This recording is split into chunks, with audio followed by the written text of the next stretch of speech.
In this video, we're going to install a powerful, free and open source Type 1 hypervisor called Proxmox VE. The VE is for virtual environment, and if you're new to virtualization, this is the perfect introductory video because not only am I going to show you how to install Proxmox, I'll show you how to do a basic configuration, and then we will also install and configure a virtual machine. I'll show you how to back up that VM, how to restore that VM, and also how to create a VM from a template. I'm really excited about this because you will see just how blazing fast Proxmox can be.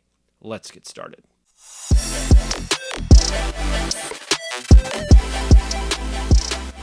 Okay, so to get started with Proxmox, open up your browser and navigate to proxmox.com, and then head to the downloads page and then download Proxmox Virtual Environment 8.0 ISO installer.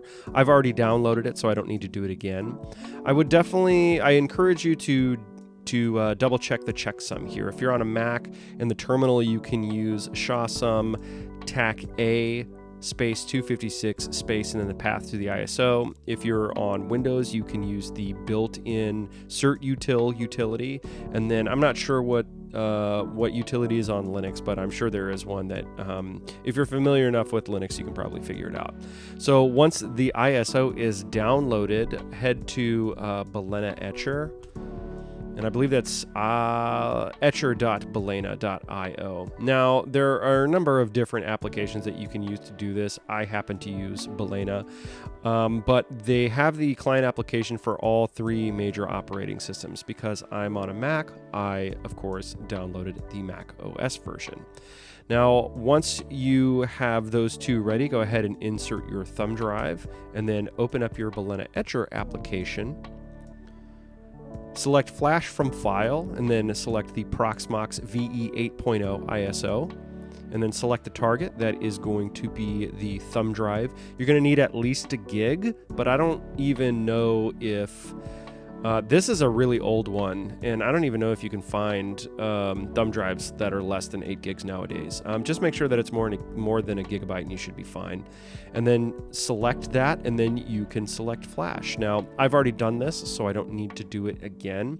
But once you're done and the Flash is complete, go ahead and safely eject the thumb drive, and then insert that into the machine where you are going to be installing Proxmox. In our case, it is a Dell 7040, an Optiplex 7040 micro tower. And then what you need to do when you boot in, make sure you have the thumb drive in first, and when you're booting, hold down the F2 key. There might be another option depending on your machine to get into the BIOS or the UEFI. So just make sure that you get to that screen because you don't want to load the operating system that's on there. So I will see you at the BIOS screen. So as you can see here, we are at the UEFI screen for my Dell Optiplex 7040 Micro. So what we need to do is, and this may be different depending on the machine that you have, but the principles should generally be the same. So essentially what you want to do is you want to change the boot order, and because we have that ISO installed on a thumb drive, we want that to be first. So if you look for the boot sequence, you can select the boot sequence, and then what we want to do is, do you see how the disk drive is first? We want to make sure that this USB storage is first. So we just want to shift that up. Let's go ahead and shift that up.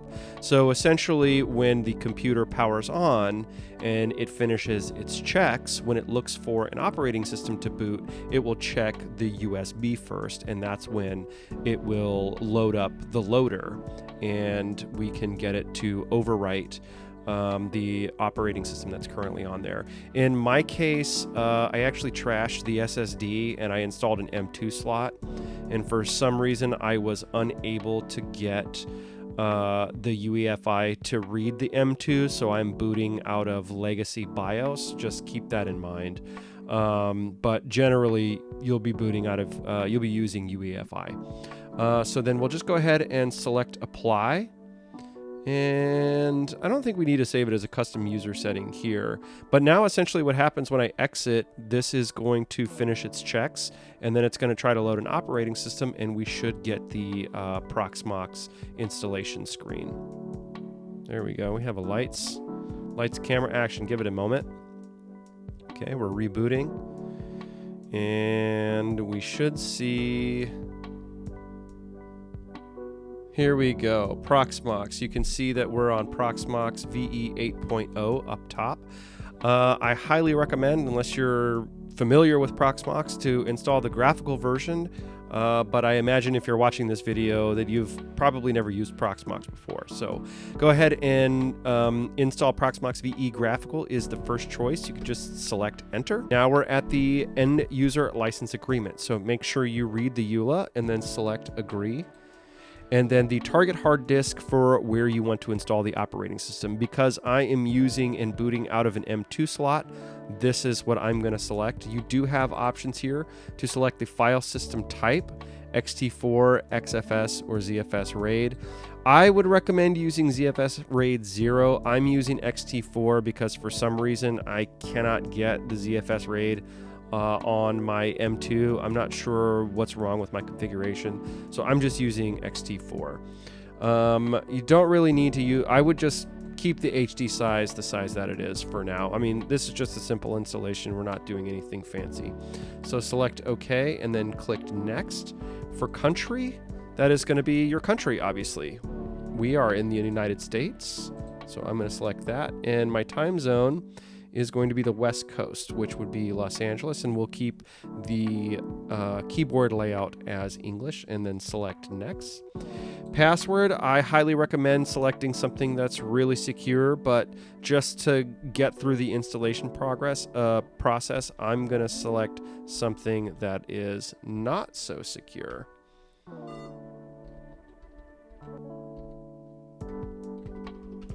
See if I can get it right here. Because last time I did this, I think I entered the password incorrectly. And for your email, go ahead and you can enter your email or enter in something invalid. I'm just going to use mail@example.com because I'm never going to get an email. For the host name, because I do run a website, I'm going to use mine, but it doesn't have to be a real website. It can be anything. It just has to be in the format of a fully qualified domain name. So since my website is portforwarded.com, I'm going to use portforwarded.com. And normally, so I am elsewhere in my house, and usually I'm hooked up directly to the Ethernet. If you have DHCP enabled on your router, which generally is the default, Proxmox will pick up, it will request basically a local IP address from your router, and it will get issued. So this 100.2 and 100.1 is if it can't find anything. I happen to know that once I get this reconfigured and I actually hook it back up to my network, what the local IP address will be, because I've already reserved it. So I'm just going to go ahead and enter that. But normally this will pretty much be automatic. And then for the DNS server, I like to use Cloudflare, so I'm just going to use 1.1.1.1, and this is going to be a /24 network. That's pretty common, generally default. And then we have two interfaces here. We have the Ethernet interface and the wireless interface, because I plug mine directly into my router because I like to have maximum availability without any interference from Wi-Fi.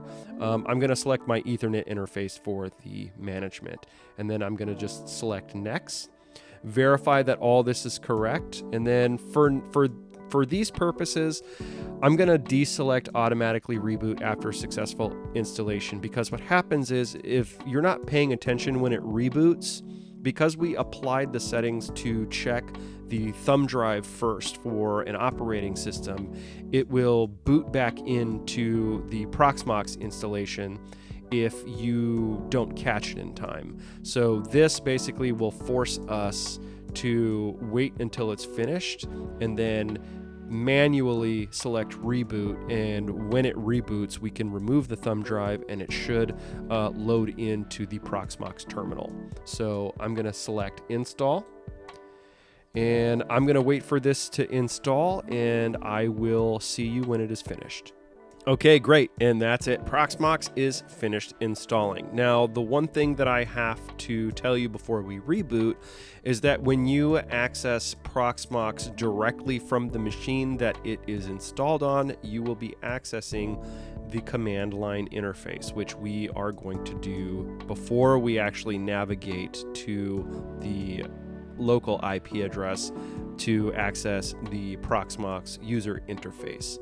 So remember, when you reboot, to pull the thumb drive so that it can actually load the operating system that we just installed on our hard disk. So let's select reboot. Okay, now that we've rebooted, you should be welcomed by the console login screen if you are on the same machine as your Proxmox installation. I decided to SSH in from my Mac. That way I could use the tutorial that I had written as a guide for completing this portion of the video. So if you're at the console screen, you would log in with root as the default username, and then the password that you created as the password. If you SSH in, obviously you're going to use SSH and then root as the password at the local IP address that you set up. And then when it prompts you for a username and password, well, actually the username is root. So when it prompts you for a password, use the password that you were given. I actually made a mistake earlier and I allocated the wrong IP address. So this is actually really instructive. So we can fix that in case you do this and you need to change the local IP address for your machine. So what you want to do is nano, and then we want to go in our Etsy network interfaces file. And then from here, you can actually change the local IP address that you set up. I think originally I had 171.2, but because I have my Proxmox on a separate subnet, I wasn't able to access it. So I had to go into the console, change this, and then once you overwrite that file and back out, you want to use the command systemctl restart networking and then hit enter, and that will effectively apply the changes for your local IP address. So that's what I had to do. Now, Proxmox comes pre-installed with the enterprise repositories enabled, but since we're using the community-based version, we're going to disable those and then enable the community version updates. So if you try to do something like apt update $& apt upgrade tac y, we should get a bunch of errors here because we don't have access to those repositories, so they failed to fetch. So what we need to do is let's go into our apt sources.list.d folder and then open our ceph or ceph.list file, and then we're just going to comment out this enterprise sources list. We'll overwrite that file, and then there is another repo source file. So let's go into this pve enterprise.list file and then comment this out as well. And then what we're going to do is we're going to open up our sources.list file, and then we are going to add this PVE no subscription sources list. So this is pretty much the same. You can see the top two here are the same and the security updates are the same. So you can copy and paste this whole file, or you can do what we're doing right here and you can just insert it in the middle here. I have a tendency to do that. I hope you guys enjoy my background screens very much. And so now then you just control and overwrite that file, and now we can use our apt update $& apt upgrade tac Y. This shouldn't take too long for me because I've already done this. Now, what we need to do here is install sudo privileges, because essentially what we want to do is we want to disallow root access from the terminal remotely. So we need to create a separate super user and then disable the root user in SSH. So first we need to install the sudo package. So that's apt install sudo. And then we will give that a second, and then we can create a new user. So since we're in root, we don't have to use the sudo command. So we'll just add user, and then we're going to call the new user, our super user, 0cool. You can call it whatever you want. We're going to call mine 0cool. And then what we need to do is we're going to enter in a new password. I'm going to use something. No, that's incorrect. That's not what I want to do. So we'll just do something else different, and we'll let that fail. Yeah, let's try that again. So I want Proxmox as my base system password. That's what I'm going to use. And then we'll retype my new password. I'm just basically resetting up the configuration that I already had for this computer. So we're going to use that Proxmox password. I'm not going to really enter in any of this stuff, and then we'll just call that correct. Now what we need to do is we need to give that user that we just created sudo permissions. So that would be usermod tac lowercase a capital G, and then sudo for those permissions, and then the user that we just created. What we need to do first is we need to create a key. So to verify that the user even works. Actually, let's do this. Let's do reboot now, and I will come back after we reboot.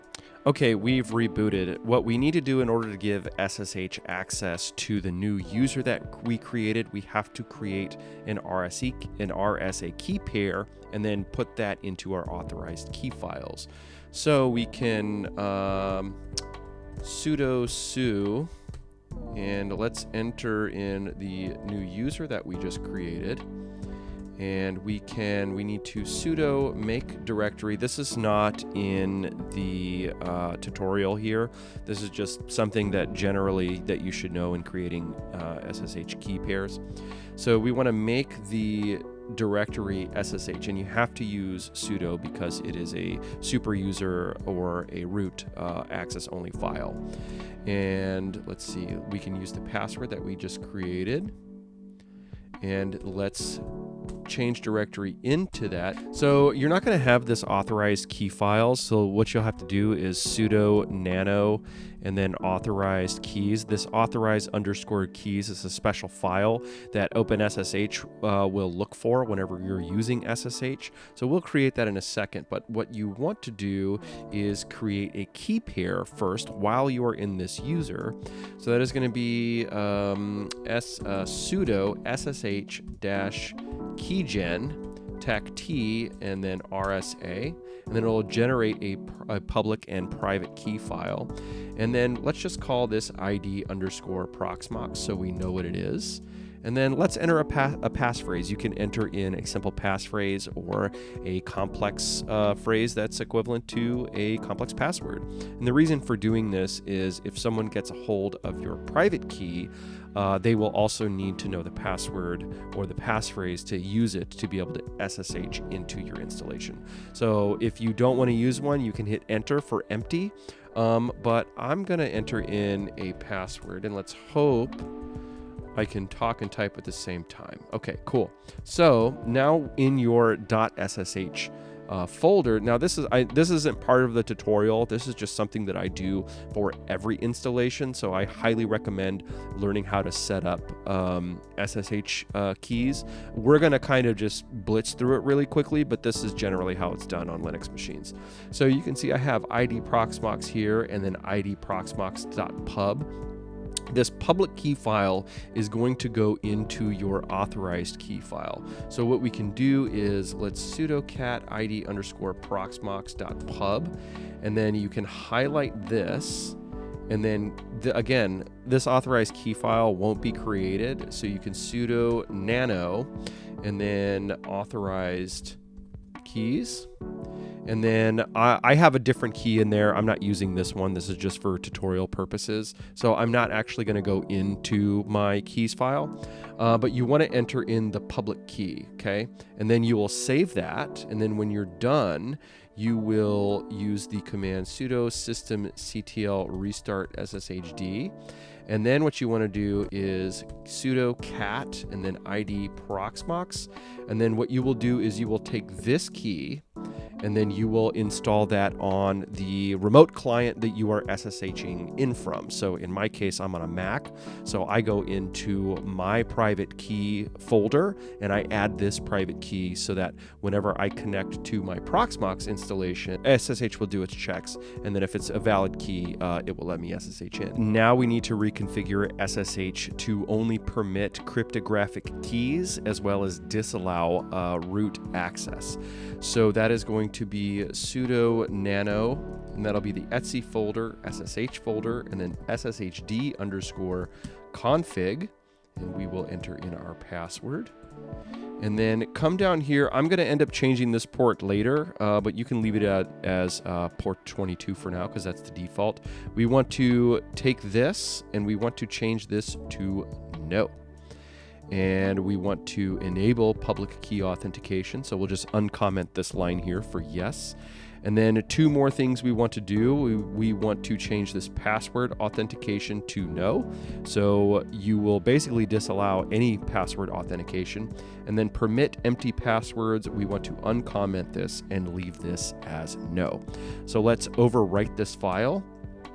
And then let's restart our SSH. So that's sudo systemctl restart sshd. And to verify that's working, let's exit and we'll clear that. And then now let's try to SSH back into our Proxmox using a password. So we'll SSH, let's try root first, 192.168.233.2. And we'll see permission denied public key. Let's try 0cool, the new super user that we created. So that's SSH 0cool at 192.168.233.2, and we are also denied with a public key. Now what we can do is, if you recall, I said that you need to add the private key to your SSH installation. For Mac or other Unix-like systems or Unix-based systems, go into your .ssh file, and your command will be sudo ssh-add and then the key file that we created. So in our case, that will be id underscore proxmox, and then you'll enter in your user password and the passphrase that you created for that. And now that should be added to your SSH. So now what we can do is SSH back in using our key. So 168.233.2, and this should accept us. So now we have disallowed root access to our SSH, and we can now access our other super user using a cryptographic key file. The other reason why we do this is because when you create a user in the Proxmox graphical user interface, if you don't first create it on the console, it's not going to work. So it was actually beneficial for us to create it on the console first. So now when we go into the GUI, we have to log in to the GUI with root and then create the user and then add its permissions in the GUI. And then we can basically do everything else from that user. So let's exit here and let's go to our Proxmox installation. And we're going to log in as root. You can see I already have this saved. And then the password that we created. Now, you're going to want to change your password in the console. I believe you can do it from here, but we're not going to really worry about that for right now. So let's log in. And you can remove this notification if you are not using the enterprise repositories. I choose not to, but I'm sure you can Google it to figure it out. So what we're going to do here is on the very top level where we have data center, this is where we're going to create our user in the GUI and then add its permissions. So let's go to users, and you can see that we have root here. So we're going to add our user, and let's call it the user that we created. And we have not created a group yet, so we're going to do that in a minute. And let's add that. and then select our user and then set a password. In my case, I don't remember. Oh, I'll just go ahead and do this right here. You can see these are really long, really strong passwords. Make sure they're strong. So select OK. Now we have that set, and now we can create a group. Let's create group, and we'll just call this the admin group for now. We'll create that group. And then back here on the top level permissions, we can add a group permission. We'll give the path the root folder, and then this group for admin that we just created. And you can select the role that this group will have. So in my case, we're going to add my super user to the administrative group or the administrator group. Select enter and then click add. And there you go. That's all you really need to do. You can do the same thing for your root if you'd like to. So let's change permissions here. Actually, I don't want to do that. I'm going to edit and then add root to the administrator group. Okay, so we'll click OK. And that's it. Proxmox is basically configured, which is awesome. Now I'm just going to run through something really quick just to get you up and running with a VM, which I think is super, super great. This is going to be your node. So this is the node that we're working on. Okay, you want to come down to your local storage right here, and you see you have backups and ISO images. So we're going to click ISO images. If you go to the Ubuntu website, so let's do Ubuntu server, and then get Ubuntu server. You can download the latest release. I think, yeah, 22.04.3. I think I'm using 22.04.2. It doesn't matter. Download the ISO and then come back to your Proxmox, and you can upload it, or you can find the URL for that ISO, and then you can just download it from there. But once you have your ISO uploaded, you can come back to your node, and then you can just create a VM. It's going to be on, this is the only node that we have. You can name the VM ID whatever you want. We're going to call it 100 right now. And for this one, we'll just call this my first VM. We'll select next. For the ISO image, we'll select our Ubuntu server.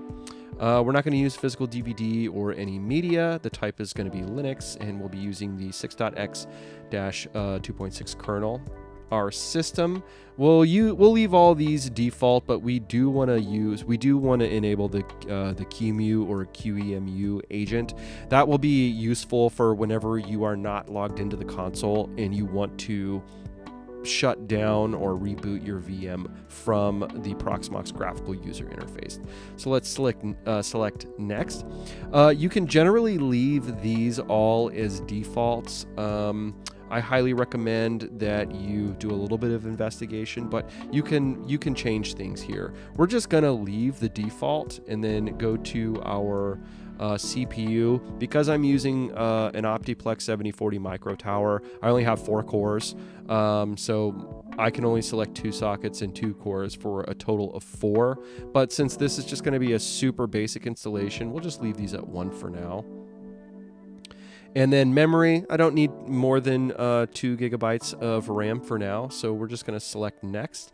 And then your default bridge will be VMBR0 for this. When we get into a little bit of networking, when I hook up a Cisco switch and start doing VLAN tagging, we'll have to change that network interfaces file a little bit, if you remember that from earlier in the video. But for now, we're just going to leave this as default. Select next, and then just confirm. And do we want to start this after it's created? Sure, let's start after that's created.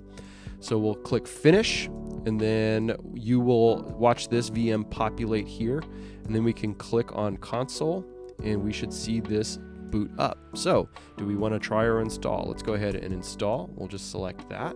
And I'm not going to get too far into setting up SSH and doing all that stuff. You can kind of follow what we did earlier for this very same installation. But what I want to show you really quick is A, how to back up your system, and B, how to create a template so you can basically boot up a VM without having to do a full installation like this.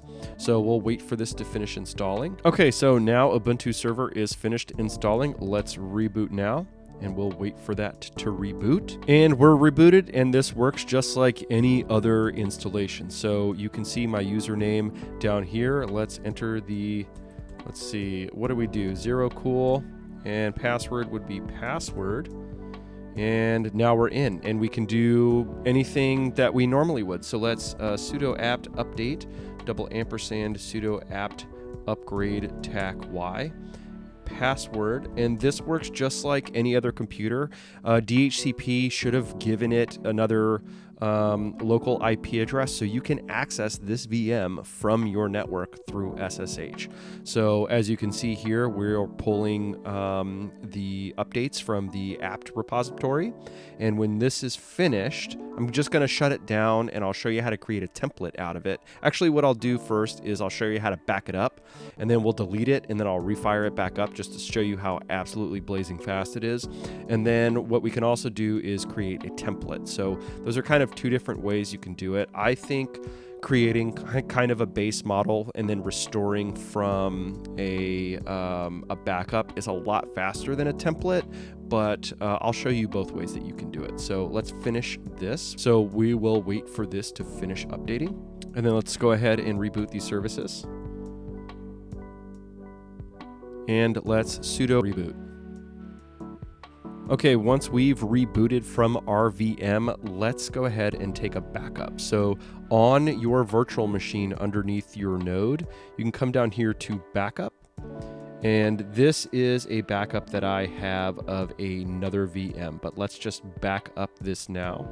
We'll call this, let's just call this, we'll write the notes. What are we gonna say? My first VM backup. And then we'll just back that up and we'll wait for this to finish. Okay, task okay. So you can see once we click X here, we have our new backup, or this is my first VM backup. Now, just to show you absolutely how crazy fast this is, what I want to do is I'm going to shut this VM down. So let's see, zero cool, password. And then let's shut down now. So we're going to shut down. And we're going to wait for this play icon to go away and for this to gray out so our VM is no longer running. And let's say I totally bricked this VM or I deleted on accident. So let's remove. In this case, we're going to purge and then destroy. And we have to select the VM ID. So that will be VM 100, and we're just going to remove it. So now we have no VMs running on the hypervisor. But if we come down here to our local node for our storage, we can select our backups, and you can see here that we still have the backup that we just took.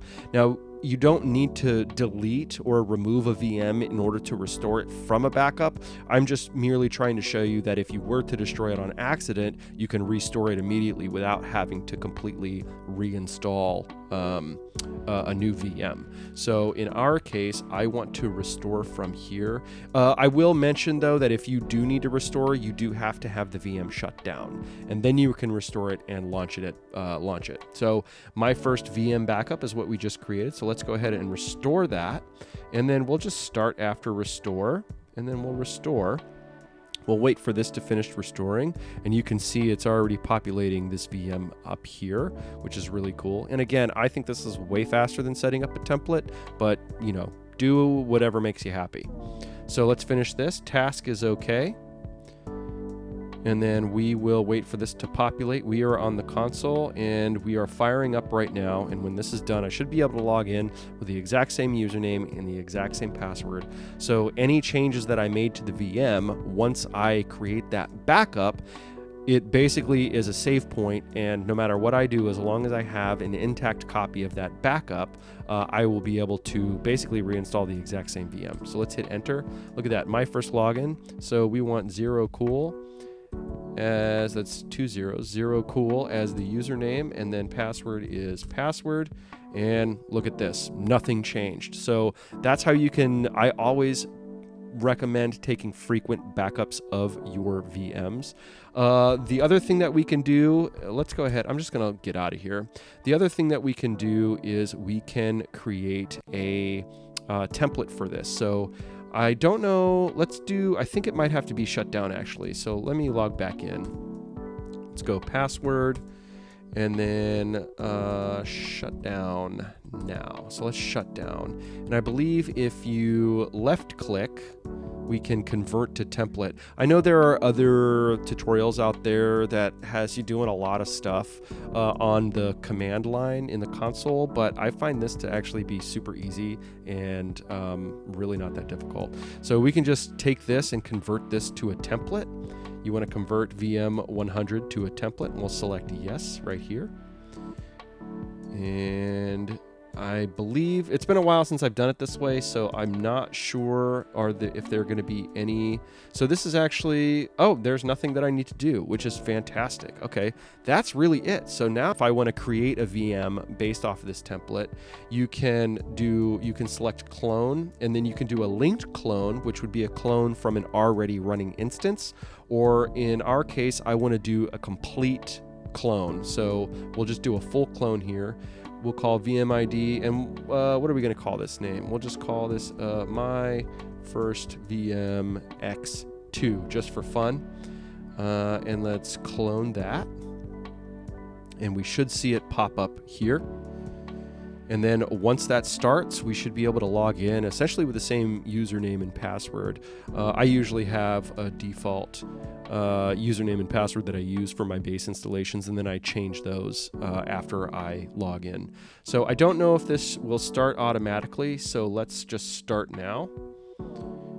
And we'll wait for this to boot up. You see how fast that was? I don't have to reinstall Ubuntu server. I don't have to install new packages. I don't have to do all that other crazy stuff. I can just create a clone and rapidly spool up a VM, or I can do it with a backup. So let's hit enter, and look at that. My first login, let's do 0cool, and let's enter the password, which is our default that we used, and here we go. We're there. So that's really pretty much it. As always, I hope this tutorial was informative and helpful, and I hope you get up and running with Proxmox very, very quickly. I love to use this in combination with my WireGuard VPN. So if I'm at lunch or something and I want to install a new operating system to play around with, or just a sandbox environment for learning something new, this is perfect for that. Proxmox has a great feature set. It's really powerful, and it's free. So super amazing, and I hope you enjoyed the video. See you next time.